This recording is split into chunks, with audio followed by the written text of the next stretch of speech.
네, 강프로입니다. 자, 삼성중공업 봅니다. 자, 삼성중공업 오늘 거의 뭐 하락하긴 했는데 보합권에서 끝났다고 보는 게 맞습니다. 자, 그리고 삼성중공업 같은 경우에는 지금 최악의 국면을 지나오고 있는 조선주에 대한 상황을 대변하는 주가라고 보시면 됩니다. 근데 항상 제가 이야기를 드리지만 이런 종목군들을 매매할 때는 우리가 저가부터 올라가는 상황에서 확인하고 매매하는 게 중요합니다. 자, 보세요.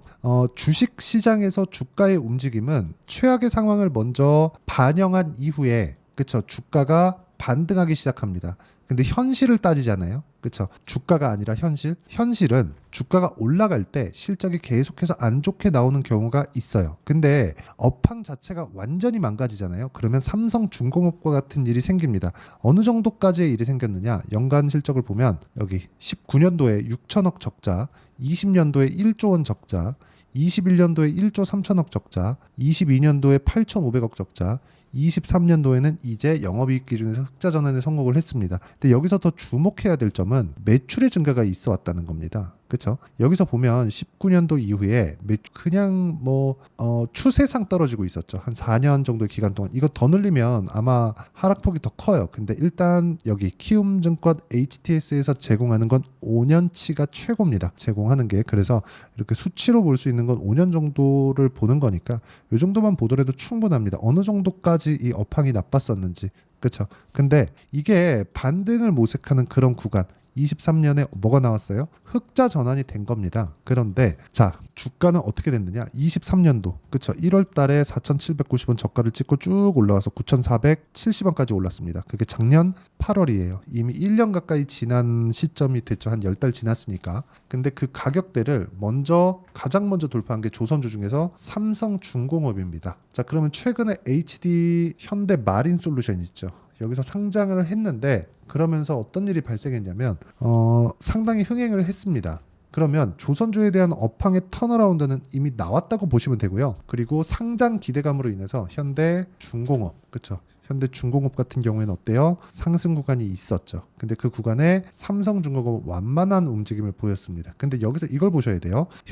HD 현대중공업은 마린솔루션이 하락하는 날 뭐가 나왔어요? 개파락이 나왔습니다.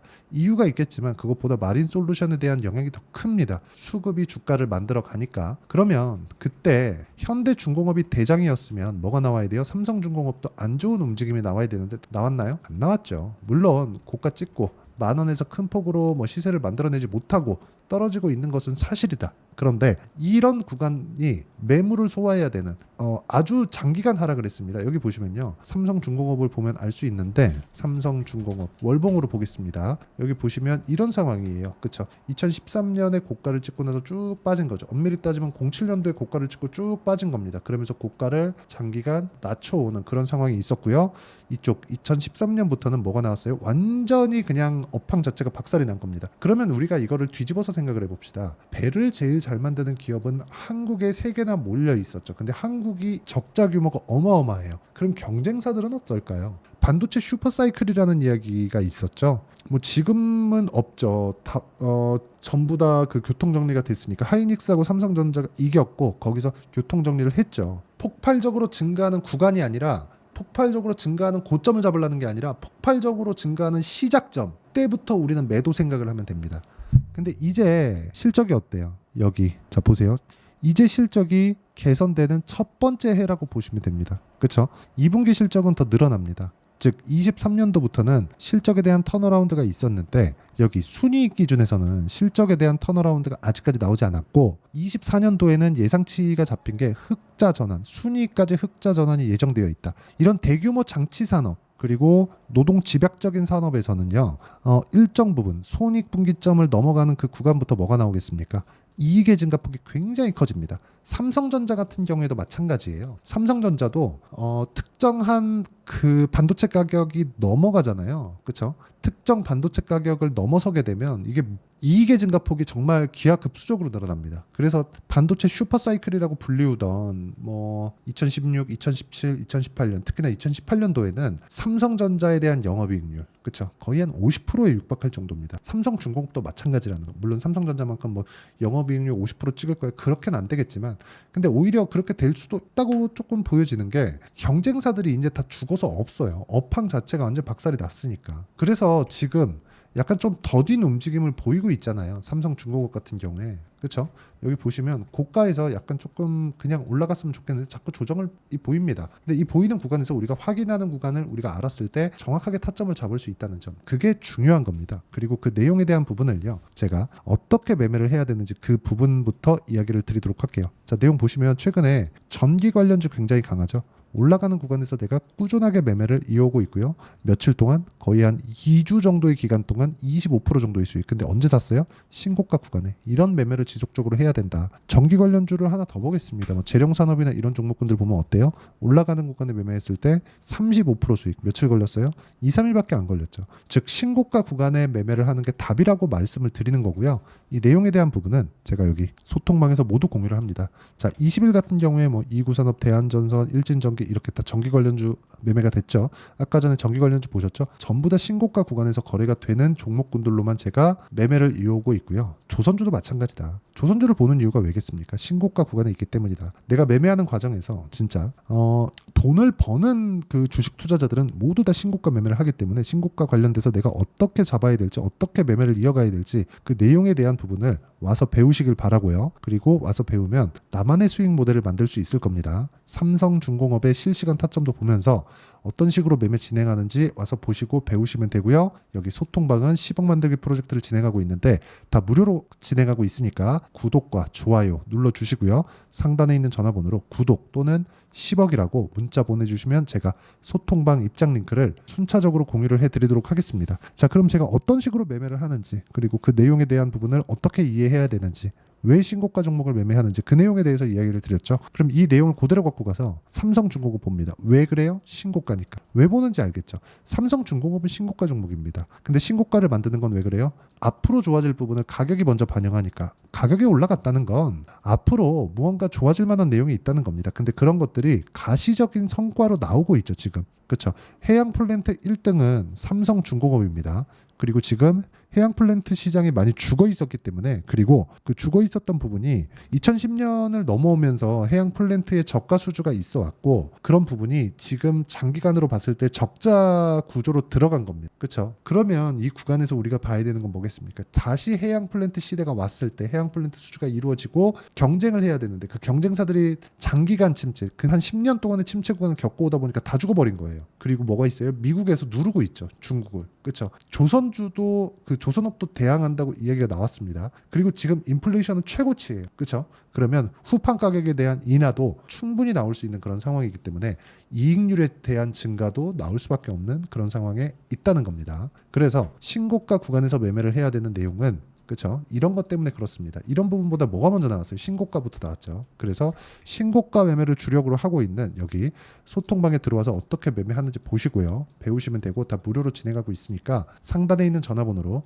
구독 또는 10억이라고 문자 보내주시면 되고요. 이렇게 장 시작 전에 제가 공유를 하고 있는데 뭘 보고 제가 매매를 하고 있는지 그리고 이렇게 어떻게 진행을 해야 되는지 그 내용 그리고 원리에 대한 부분은 여기 삼성중공업의 가격과 단기 보유 전략 그쵸? 단기는 2주입니다. 2주 동안 수익 전환이 안 되면 매매 잘못한 거예요. 타점 잘못 잡은 거예요. 그랬을 때는 손절을 해야 되는데 그 손절하는데 엄청난 치명적인 손실이 있어야 될까요? 그게 아니라는 거죠. 그렇죠. 예를 들어서 이런 거예요. 제가 매매한 내용을 보면 자 삼성중공업 봅니다. 삼성중공업 자 내용 보시면 자 마지막에 제가 매도 딱 잡혀 있죠. 큰 수익을 못 봤습니다. 매도 평균가 9,990원. 그렇죠? 내려왔잖아요. 다시 타점 잡을 거예요. 그러니까 이런 좁은 구간에서도 이런 구간이 수익 나는 구간을 만들어낼 수 있다. 하지만 확인하고 다시 매수할 수 있는 구간을 찾아야 된다는 거. 시장의 주도주는 그렇게 많지 않습니다. 그래서 이렇게 매매하기 위한 매매 전략, 그쵸? 매매 전략에 대한 부분, 그리고 삼성중공업의 반등 구간에 맞춰서 나오는 실시간 타점을 제가 문자로 공유를 해드리도록 할 테니까 상단에 있는 전화번호로 중공업이라고 문자 보내주시는 분들에 한해서만 제가 실시간 타점 그리고 단기 보유 전략을 함께 공유를 해드리도록 하겠습니다. 자, 내용 정리하겠습니다. 주식시장은 미래 가치를 가격이 먼저 반영하고요. 삼성중공업 앞으로 좋아질 만한 내용을 가격이 먼저 반영하고 있는 과정 중에 있다. 이 구간에서 우리가 어떤 식으로 가격 판단을 했을 때 꾸준하게 수익을 낼 수 있는지, 그리고 성과는 어느 정도 낼 수 있고, 이 내용에 대한 부분을 이해했을 때 다음 종목군들은 어떻게 잡아야 되는지 그 내용에 대한 부분을 제가 다 이해를 시켜 드리도록 할 테니까 영상 끝까지 시청하시고요. 모든 분들이 성공 투자하셨으면 참 좋겠습니다. 자, 24년도가 돼도 여전히 시장은 녹록지 못합니다. 이런 상황이 벌어지는 건 어쩔 수 없습니다. 이런 상황에서도 수익이 나는 종목들의 구조는 변하지 않습니다. 즉, 대시세 종목에 대한 구조는 변하지 않는다는 거고, 실제 제가 소통방에서 지속적으로 이야기를 드리고 있는 내용도 대시세 종목이나 시장 주도주를 공략하는 건 철저하게 가격 분석을 하라고 이야기를 드리고, 가격 분석 이후에는 이슈에 대한 파악, 그리고 이슈를 파악하고 나서는 다시 내가 얼마에 매수할지 그 타점에 대한 부분을 지속적으로 언급을 하고 있습니다. 자, 근데 생각해 보세요. 시장이 굉장히 어려웠습니다. 어려운 상황에서의 어떤 종목들이 강했냐 보면 반도체와 그리고 바이오입니다. 자, 실제 여기 보면요. HLB에 제가 실제 매매한 내용을 띄워놓고 보여드리고 있는데 1월 22일부터 매매를 시작해서 4일 동안 31%의 수익 마감이 됐고요. 그리고 여전히 신고가 종목입니다. 자, 그리고 그 다음 어보브 반도체, 이름을 보시다시피 반도체 종목이죠. 그리고 AI 반도체는 지속적으로 강세를 보이고 있습니다. 이 종목도 신고가를 먼저 달성한 이후에 제가 21%의 단기간에 21%의 큰 수익을 내고 마감이 됐습니다. 다시 재공략을 준비하고 있고, 이런 부분은 소통방에서 다 공유를 해드립니다. 자, 그리고 코세스. 자, 코세스 같은 종목도 당연히 그쵸, 신고가 종목이고요. 그리고 반도체 종목입니다. 이 종목도 영업일 기준에서 이틀 동안 대략 한 15%의 수익 마감이 됐습니다.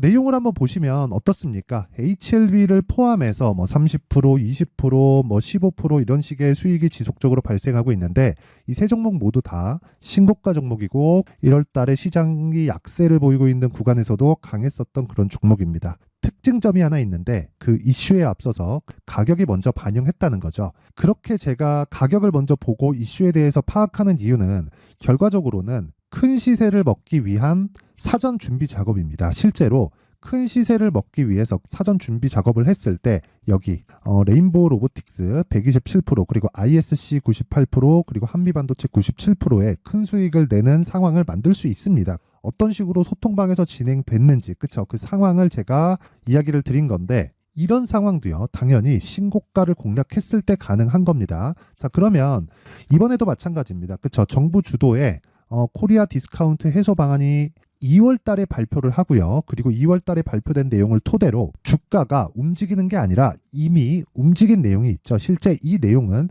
크게 중요한 게 아니라는 겁니다. 실제 움직인 내용을 보면, 자, 기아차입니다. 실제로 12월 달에 신고가를 만들어 놓고 정부에서 입김을 불어 넣으니까 순식간에 기아차를 포함해서 현대차 같은 거대 기업들의 주가가 2주도 채 되지 않아서 40% 정도의 큰 시세를 냅니다. 자, 그러면 우리는 어떤 종목을 봐야 될까요? 이슈를 파악해야 되는 것도 맞지만 철저하게 가격에 맞춰서 매매를 해야 되는 게 당연히 중요합니다. 정부가 주도하는 정책 방향이 있겠죠. 그 방향에 맞춰서 우리가 종목을 찾을 필요가 있다. 자, 그럼 답이 나왔습니다. 정부가 주도하는 방향에 맞춰서 제2의 기아차를 찾는 게 지금은 중요하다. 근데 정부 정책의 방향에 맞게 가자. 그랬을 때 앞서서 제가 보여드렸었던 내용인 여기 레인보우 로보틱스 127% 그리고 ISC 98% 그리고 한미반도체 97%와 같은 수익을 낼 수 있습니다. 물론 시간에 대한 부분은 최소 2주의 시간이 필요하고요. 그리고 최장 3개월 안에 끝내야 됩니다. 자, 기아차의 시세를 보셨던 것과 같이 2월 달에 정부 정책의 방향이 결정되고요. 바로 3월 달이면 시행입니다. 자, 그러면 우리는 거기에 맞춰서 당연히 종목을 찾아야 되고, 제가 제2의 기아차를 찾아놨습니다. 제가 아까 전에 소통방에서 이야기를 드렸었던 내용 다 공개를 해드렸는데, 그 내용처럼 종목만 받고 싶다 하시는 분들은요, 상단에 있는 제 전화번호로 대시세 자, 대시세라고 문자를 보내주시면 정부 정책의 방향에 맞는 종목을 모든 분들에게 무료로 공개를 해드리도록 하겠습니다. 자, 제가 원하는 건 채널 성장이 목적입니다. 자, 그래서 구독과 좋아요 꼭 좀 부탁드리고요. 모든 분들이 정부 정책에 맞는 방향으로 매매를 이어가서 큰 수익 보셨으면 좋겠습니다.